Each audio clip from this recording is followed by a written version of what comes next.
السلام علیکم، میں ہوں نادیہ سحر اسلامک ڈائری سے آپ سب کو خوش آمدید کہتی ہوں۔ میں امید کرتی ہوں آپ سب خیریت سے ہوں گے اور میرے ایپیسوڈ لائک کر رہے ہوں گے۔ ہمارا سلسلہ آج کل چل رہا ہے شہدائے جنگ احد کا، تو آج بھی انہی کا ذکر ہوگا۔ چلیں شروع کرتے ہیں۔ بسم اللہ الرحمن الرحیم۔ زیاد بن سکن کی شجاعت اور شہادت۔ ایک مرتبہ کفار کا ہجوم حملہ آور ہوا تو سرور کائنات صلی اللہ علیہ وآلہ وسلم نے فرمایا کہ کون ہے جو میرے اوپر اپنی جان قربان کرتا ہے۔ یہ سنتے ہی حضرت زیاد بن سکن رضی اللہ تعالیٰ عنہ 5 انصاریوں کو ساتھ لے کر آگے بڑھے اور ہر ایک نے لڑتے ہوئے اپنی جانیں فدا کر دی۔ حضرت زیاد بن سکن رضی اللہ تعالیٰ عنہ زخموں سے لاچار ہو کر زمین پر گر پڑے، مگر کچھ جان باقی تھی۔ حضور صلی اللہ علیہ وآلہ وسلم نے حکم دیا کہ ان کی لاش کو میرے پاس اٹھا لاؤ۔ جب لوگوں نے ان کی لاش کو بارگاہ رسالت میں پیش کیا تو حضرت زیاد بن سکن رضی اللہ تعالیٰ عنہ نے کھسک کر محبوب خدا صلی اللہ علیہ وآلہ وسلم کے قدموں پر اپنا منہ رکھ دیا اور اسی حالت میں ان کی روح پرواز کر گئی۔ اللہ اکبر! حضرت زیاد بن سکن رضی اللہ تعالیٰ عنہ کی اس موت پر لاکھوں زندگیاں قربان۔ سبحان اللہ! اس گھمسان کی لڑائی اور مار دھاڑ کے ہنگاموں میں ایک بہادر مسلمان کھڑا ہوا، نہایت بے پرواہی کے ساتھ کھجوریں کھا رہا تھا۔ ایک دم آگے بڑھا اور عرض کیا کہ یا رسول اللہ، اگر میں اس وقت شہید ہو جاؤں تو میرا ٹھکانہ کہاں ہوگا؟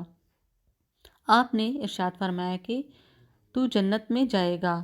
وہ بہادر اس فرمان بشارت کو سن کر مست و بے خود ہو گیا، ایک دم کفار کے ہجوم میں کود پڑا، ایسی شجاعت کے ساتھ لڑنے لگا کہ کافروں کے دل دہل گئے۔ اسی طرح جنگ کرتے کرتے شہید ہو گیا۔ حضرت عمرو بن جموح انصاری رضی اللہ تعالیٰ عنہ لنگڑے تھے۔ یہ گھر سے نکلتے وقت یہ دعا مانگ کر چلے تھے کہ یا اللہ، مجھ کو میدان جنگ سے اہل و عیال میں آنا نصیب مت کر۔ ان کے 4 فرزند بھی جہاد میں مصروف تھے۔ لوگوں نے ان کو لنگڑا ہونے کی بنا پر جنگ کرنے سے روک دیا تو حضور صلی اللہ علیہ وآلہ وسلم کی بارگاہ میں گڑ گڑا کر عرض کرنے لگے کہ یا رسول اللہ، مجھ کو جنگ میں لڑنے کی اجازت عطا فرمائیے۔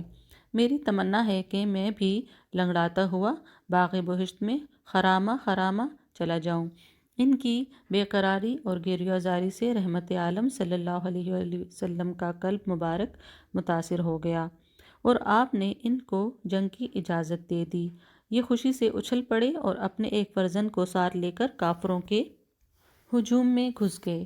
حضرت ابو طلحہ رضی اللہ تعالیٰ عنہ کا بیان ہے کہ میں نے حضرت عمرو بن جموح رضی اللہ تعالیٰ عنہ کو دیکھا کہ وہ میدان جنگ میں یہ کہتے ہوئے چل رہے تھے کہ خدا کی قسم، میں جنت کا مشتاق ہوں۔ ان کے ساتھ ساتھ ان کو سہارا دیتے ہوئے ان کا لڑکا بھی انتہائی شجاعت کے ساتھ لڑ رہا تھا، یہاں تک کہ یہ دونوں شہادت سے سرفراز ہو کر باغ بہشت میں پہنچ گئے۔ لڑائی ختم ہو جانے کے بعد ان کی بیوی ہند زوجہ عمرو بن جموح میدان جنگ میں پہنچی اور اس نے ایک اونٹ پر ان کی اور اپنے بھائی اور بیٹے کی لاش کو لاد کر دفن کے لیے مدینہ لانا چاہا تو ہزاروں کوششوں کے باوجود کسی طرح بھی اونٹ ایک قدم بھی مدینہ کی طرف نہیں چلا، بلکہ وہ میدان جنگ ہی کی طرف بھاگ بھاگ کر جاتا رہا۔ ہند نے جب حضور صلی اللہ علیہ وآلہ وسلم سے یہ ماجرا عرض کیا تو آپ نے فرمایا کہ یہ بتا، کیا عمرو بن جموح نے گھر سے نکلتے وقت کچھ کہا تھا؟ ہند نے کہا کہ جی ہاں، وہ یہ دعا کر کے گھر سے نکلے تھے کہ یا اللہ، مجھ کو میدان جنگ سے اہل و عیال میں آنا نصیب مت کر۔ آپ نے ارشاد فرمایا کہ یہی وجہ ہے کہ اونٹ مدینہ کی طرف نہیں چل رہا۔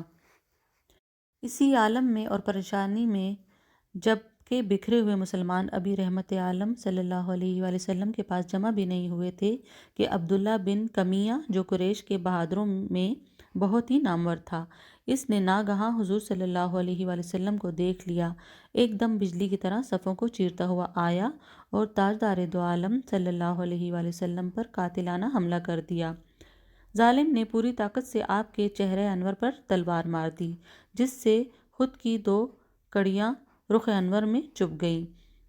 ایک دوسرے کافر نے آپ کے چہرہ اقدس پر ایسا پتھر مارا کہ آپ کے 2 دندان مبارک شہید اور نیچے کا مقدس ہونٹ زخمی ہو گیا۔ اسی حالت میں ابی بن خلف ملعون اپنے گھوڑے پر سوار ہو کر آپ کو شہید کر دینے کی نیت سے آگے بڑھا۔ حضور اقدس صلی اللہ علیہ وآلہ وسلم نے اپنے ایک جانثار صحابی حضرت حارث بن سمع رضی اللہ تعالیٰ عنہ سے ایک چھوٹا سا نیزہ لے کر ابی بن خلف کی گردن پر مارا، جس سے وہ تلملا گیا۔ گردن پر بہت معمولی زخم آیا اور وہ بھاگ نکلا، مگر اپنے لشکر میں جا کر اپنی گردن کے زخم کے بارے میں لوگوں سے اپنی تکلیف اور پریشانی ظاہر کرنے لگا اور بے پناہ ناقابل برداشت درد کی شکایت کرنے لگا۔ اس پر اس کے ساتھیوں نے کہا کہ یہ تو معمولی خراش ہے، تم اس قدر پریشان کیوں ہو؟ اس نے کہا کہ تم لوگ نہیں جانتے کہ ایک مرتبہ مجھ سے محمد صلی اللہ علیہ وآلہ وسلم نے کہا تھا کہ میں تم کو قتل کروں گا، اس لیے یہ تو بہرحال زخم ہے۔ میرا تو اعتقاد ہے کہ اگر وہ میرے اوپر تھوک دیتے تو بھی میں سمجھ لیتا کہ میری موت یقینی ہے۔ اس کا واقعہ یہ ہے کہ ابی خلف نے مکہ میں ایک گھوڑا پالا تھا جس کا نام اس نے عود رکھا تھا۔ وہ روزانہ اس کو چراتا تھا اور لوگوں سے کہتا تھا کہ میں اسی گھوڑے پر سوار ہو کر محمد صلی اللہ علیہ وآلہ وسلم کو قتل کروں گا۔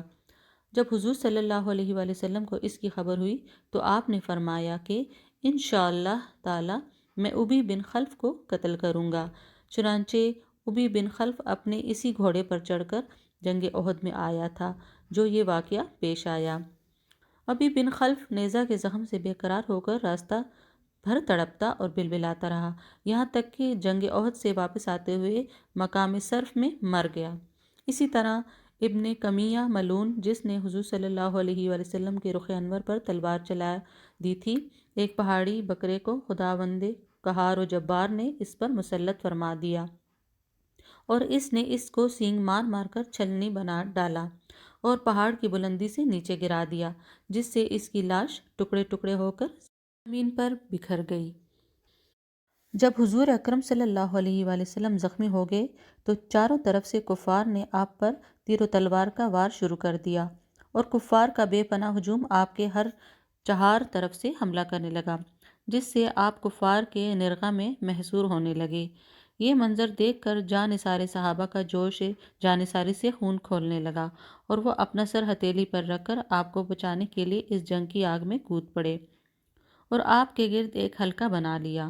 حضرت ابو دجانہ رضی اللہ تعالیٰ عنہ جھک کر آپ کے لیے ڈھال بن گئے اور چاروں طرف سے جو تلواریں برس رہی تھی ان کو وہ اپنی پشت پر لیتے رہے اور آپ تک کسی تلوار یا نیزے کی مار کو پہنچنے ہی نہیں دیتے تھے۔ حضرت طلحہ رضی اللہ تعالیٰ عنہ کی جانثاری کا یہ عالم تھا کہ وہ کفار کی تلواروں کے وار کو اپنے ہاتھ پر روکتے تھے، یہاں تک کہ ان کا ایک ہاتھ کٹ کر شل ہو گیا اور ان کے بدن پر 35 یا 39 زخم لگے۔ غرض جانثار صحابہ نے حضور صلی اللہ علیہ وآلہ وسلم کی حفاظت میں اپنی جانوں کی پرواہ نہیں کی اور ایسی بہادری اور جاں بازی سے جنگ کرتے رہے کہ تاریخ عالم میں اس کی مثال نہیں مل سکتی۔ حضرت ابو طلحہ رضی اللہ تعالیٰ عنہ نشانہ بازی میں مشہور تھے۔ انہوں نے اس موقع پر اس قدر تیر برسائے کہ کئی کمانیں ٹوٹ گئیں۔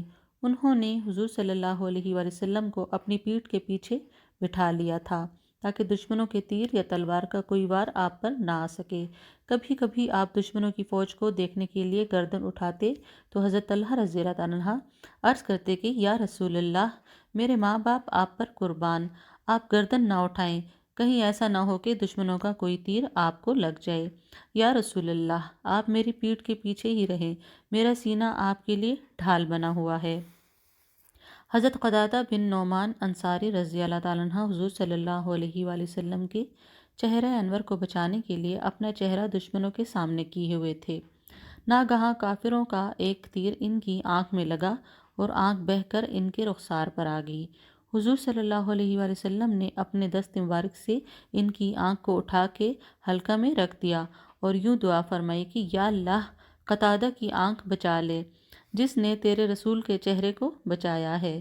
مشہور ہے کہ ان کی وہ آنکھ دوسری آنکھ سے زیادہ روشن اور خوبصورت ہو گئی۔ حضرت سعد بن ابی وقاص رضی اللہ تعالیٰ عنہ بھی تیر اندازی میں انتہائی باکمال تھے۔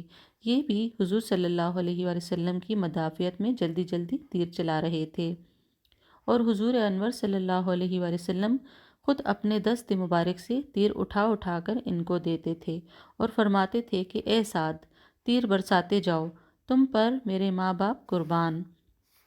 ظالم کفار انتہائی بے دردی کے ساتھ حضور انور صلی اللہ علیہ وآلہ وسلم پر تیر برسا رہے تھے، مگر اس وقت بھی زبان مبارک پر یہ دعا تھی: اے اللہ میری قوم کو بخش دے، وہ مجھے جانتے نہیں ہیں۔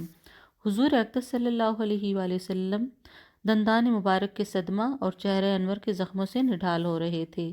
اسی حالت میں ان گڑھوں میں سے ایک گڑھے میں گر پڑے جو ابو عامر فاسق نے جا بجا کھود کر ان کو چھپا دیا تھا تاکہ مسلمان لا علمی میں ان گڑھوں کے اندر گر پڑیں۔ حضرت علی رضی اللہ تعالیٰ عنہ نے آپ کا دست مبارک پکڑا اور حضرت طلحہ بن عبداللہ رضی اللہ تعالیٰ عنہ نے آپ کو اٹھایا۔ حضرت ابو عبیدہ بن جراح رضی اللہ تعالیٰ عنہ نے خود لوہے کی ٹوپی کی کڑی کا ایک حلقہ جو چہرہ انور میں چبھ گیا تھا اپنے دانتوں سے پکڑ کر اس زور کے ساتھ کھینچ کر نکالا کہ ان کا ایک دانت ٹوٹ کر زمین پر گر پڑا۔ پھر دوسرا حلقہ جو دانتوں سے پکڑ کر کھینچا تو دوسرا دانت بھی ٹوٹ گیا۔ چہرہ انور سے جو خون بہا اس کو حضرت ابو سعد حضری رضی اللہ تعالیٰ عنہ کے والد حضرت مالک بن سنان رضی اللہ تعالیٰ عنہ نے جوش عقیدت سے چوس چوس کر پی لیا اور ایک قطرہ بھی زمین پر گرنے نہیں دیا۔ حضور صلی اللہ علیہ وآلہ وسلم نے فرمایا کہ اے مالک بن سنان، کیا تو نے میرا خون پی ڈالا؟ عرض کیا کہ جی ہاں یا رسول اللہ۔ ارشاد فرمایا کہ جس نے میرا خون پی لیا جہنم کی کیا مجال جو اس کو چھو سکے۔ اسی حالت میں رسول اللہ صلی اللہ علیہ وسلم اپنے جانثاروں کے ساتھ پہاڑ کی بلندی پر چڑھ گئے جہاں کفار کے لیے پہنچنا دشوار تھا۔ ابو سفیان نے دیکھ لیا اور فوج لے کر وہ بھی پہاڑ پر چڑھنے لگا، لیکن حضرت عمر رضی اللہ تعالیٰ عنہ اور دوسرے جانثار صحابہ نے کافروں پر اس زور سے پتھر برسائے کہ ابو سفیان اس کی تاب نہ لا سکا اور پہاڑ سے اتر گیا۔